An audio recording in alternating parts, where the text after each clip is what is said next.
भूतिया कुर्सी की कहानी पुराने समय की बात है। रामनगर नाम का एक गांव था।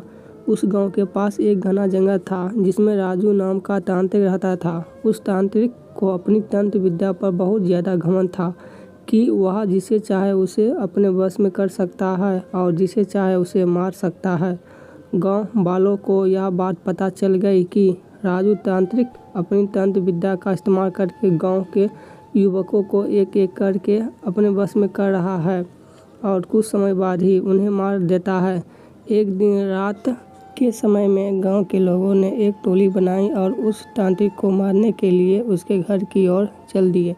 जैसे ही वहां सभी लोग उस तांत्रिक के पास पहुंचते हैं तो तांत्रिक उस समय अपनी तंत्र विद्या में लीन होता है और तभी गांव के लोग उसे मिलकर उसकी कुर्सी से बांध देते हैं और आग लगा देते हैं। वह तांत्रिक वहाँ उसी कुर्सी पर तड़प तड़प के मर जाता है। गांव वाले सोचते हैं कि अब उन्हें इस तांत्रिक से हमेशा के लिए छुटकारा मिल गया। 4 से 5 साल तो बहुत अच्छे से निकल जाते हैं और गांव में भी सुख शांति का माहौल रहता है। तभी वहाँ शहर से 4 लड़के आते हैं और वह सोचते हैं कि क्यों ना आज रात जंगल में बिताई जाए। लड़के घूमते घूमते उस तांत्रिक के इलाके तक पहुँच जाते हैं। वहाँ वो लोग देखते हैं कि मकड़ी के जाले लगे हुए हैं। गीदड़ वहाँ भैंस के मांस को खा रहे हैं। उनमें से एक लड़के का पैर उस कुर्सी से टकराता है और वह देखता है कि यह कुर्सी में कुछ अजीब है। बिना कुछ सोचे समझे वह लड़का उस कुर्सी पर बैठ जाता है और उस लड़के में उस तांत्रिक की आत्मा आ जाती है। आत्मा के आते ही लड़का जोर जोर से चिल्लाता है, अब होगा मेरा इंतकाम पूरा। अब मैं इस पूरे गांव को जलाकर नष्ट कर दूंगा। बाकी के 3 लड़के इस दृश्य को देखते हैं और वापस गांव की ओर भागते हैं और गांव के सरपंच को ये सारी बात बताते हैं। सरपंच गुस्से में आकर उन लड़कों की डंडे से पिटाई कर देता है और बोलता है कि तुम्हें किसने बोला उस जंगल में जाने को और उस कुर्सी पर जाकर बैठने को।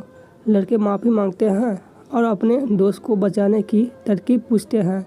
सरपंच बताता है कि अगर वह लड़का उस कुर्सी पर से उठ जाए और उस कुर्सी में तुम लोग किसी तरह से आग लगा दो तो शायद तुम्हारा दोस्त तांत्रिक की आत्मा के चंगुल से बाहर आ जाए।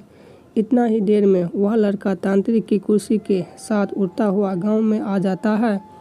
तीनों लड़के तभी एक योजना बनाते हैं और उस व्यक्ति को ढूंढते हैं जिसने पहले तांत्रिक की कुर्सी में आग लगाई थी।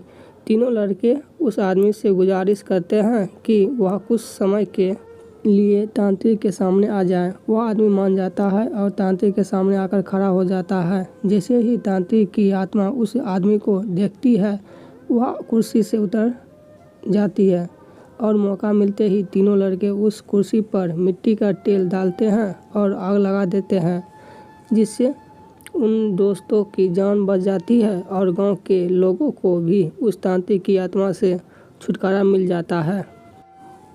दोस्तों, हमें अपनी विद्या का सही उपयोग करना चाहिए।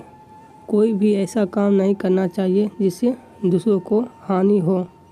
आज की कहानी यहीं पर ख़त्म होती है।